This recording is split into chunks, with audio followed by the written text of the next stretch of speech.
Good evening and thanks so much for joining us. I'm George Mallet. We are in mid-December, a time when we hope to report stories of goodwill and giving. We can't do that tonight because once again overnight shots rang out here in South Bend. Matt Gotch has been tracking a string of shootings and joins us now live in the newsroom. Matt. Hey, George, this is actually the 8th shooting in the last 6 days in Michiana.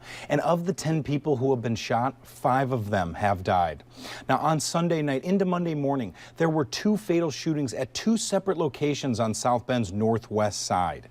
Later in the day, Monday, one man was shot and injured on South Bend's south side.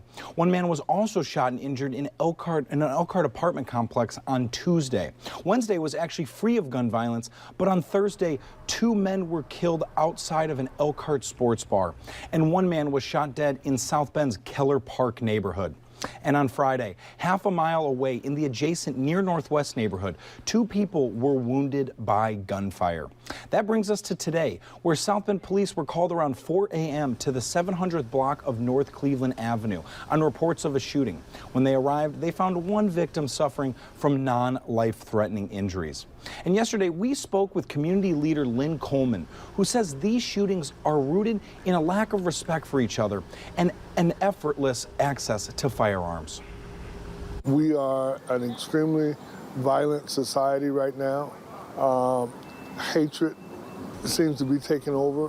People are at each other for, in my opinion, no reason at all. When we carry and use guns, our tolerance level is a lot lower than it would be if we didn't have one. And so we have to deal with 2 issues, I think.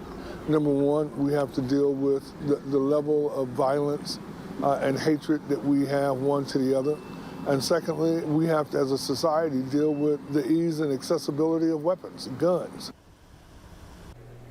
The South Bend Police Department's Violent Crimes Unit is handling the investigation for this latest shooting. And we'll have more on this stretch of gun violence in our area coming up at 11.